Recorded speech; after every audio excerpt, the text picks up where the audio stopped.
नमस्कार। आज हम एक बहुत ही आम लेकिन उतने ही सेंसिटिव टॉपिक पर बात करेंगे जिस पर अक्सर लोग खुलकर बात करने से हिचकिचाते हैं, शीघ्र पतन या प्रीमेच्योर इजैक्यूलेशन। देखिए, ये एक ऐसी मेडिकल कंडीशन है जिसका सामना बहुत से पुरुष करते हैं, लेकिन अच्छी खबर ये है कि इसके बहुत अच्छे समाधान मौजूद हैं और इसे पूरी तरह मैनेज किया जा सकता है। चलिए इसे ठीक से समझते हैं। तो सबसे पहले ये जानना जरूरी है कि ये प्रॉब्लम आखिर है कितनी आम। आप ये आंकड़ा देखिए, लगभग 20 से 30% पुरुष अपने जीवन में कभी ना कभी इससे प्रभावित होते हैं। इसका सीधा सा मतलब है कि ये कोई अकेली लड़ाई नहीं है, बल्कि एक कॉमन एक्सपीरियंस है।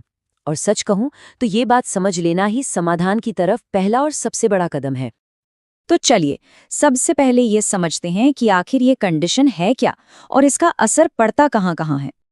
तो देखिए, international society for sexual medicine इसे कैसे डिफाइन करती है।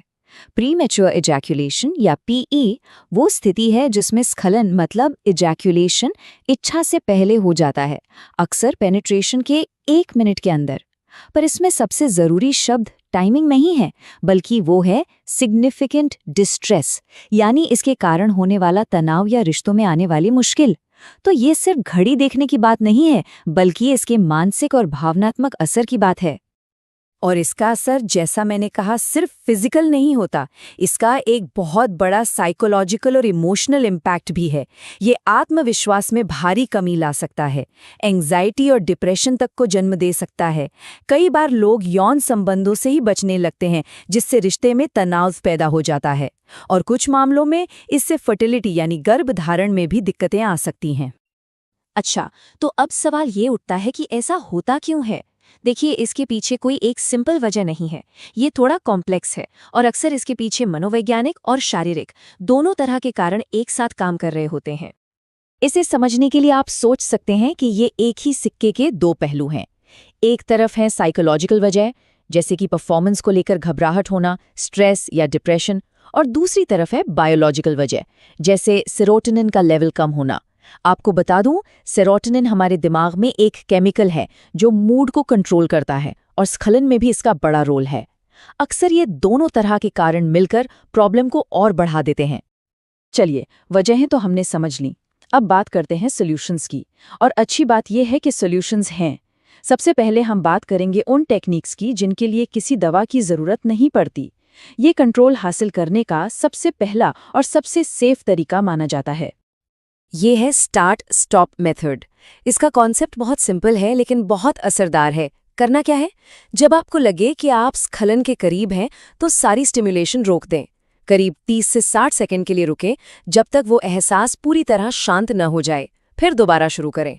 ऑर्गेज़म से पहले इस साइकिल को 3 से 4 बार दोहराने से धीरे धीरे अपने स्खलन रिफ्लेक्स पर कंट्रोल बढ़ने लगता है। इसी तरह की 2 और बहुत पावरफुल टेक्निक्स हैं। एक है स्क्वीज टेक्निक। इसमें जब स्खलन का एहसास हो तो लिंग के ऊपरी हिस्से को हल्के से दबाया जाता है। ये 60 से 90% मामलों में असरदार पाई गई है।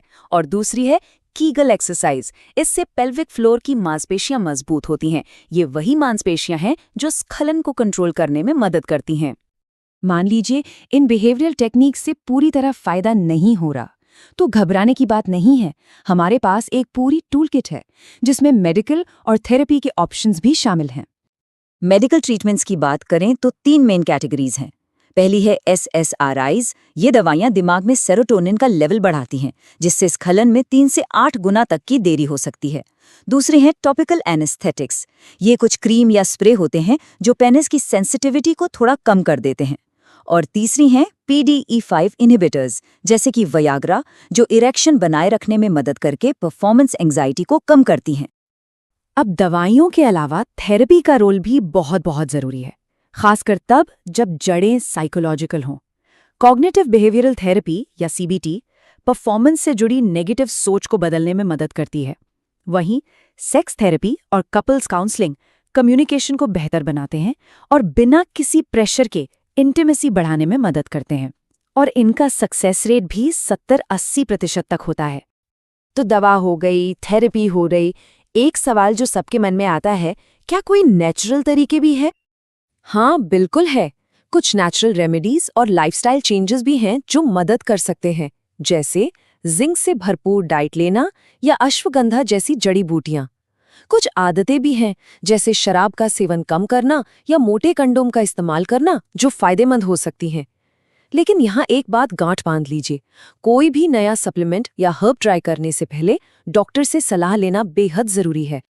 तो हमने कारण देखे और इतने सारे अलग अलग तरह के इलाज भी देखे।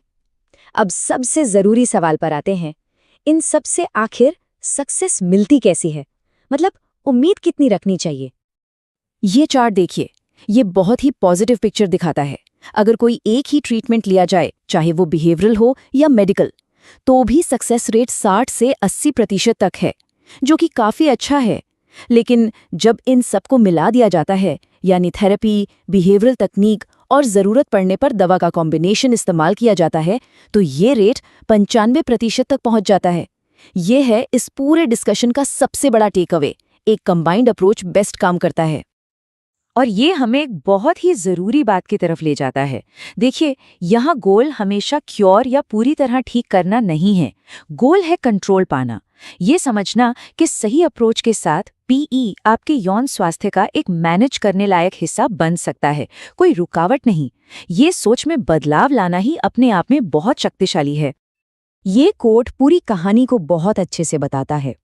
ये इतना कॉमन होने के बावजूद बहुत से लोग शर्म के मारे मदद नहीं मांगते, जबकि इसे मैनेज करना बिल्कुल मुमकिन है। तो असरदार मैनेजमेंट की तरफ पहला कदम ही इस शर्म और झिझक को पार करना है। तो आखिर में एक सवाल सोचना जरूरी है कि जब हमारे पास इतने सारे कारगर समाधान मौजूद हैं, तो क्या सबसे बड़ी रुकावट, सबसे बड़ी मुश्किल सिर्फ इस पर बात शुरू करना है,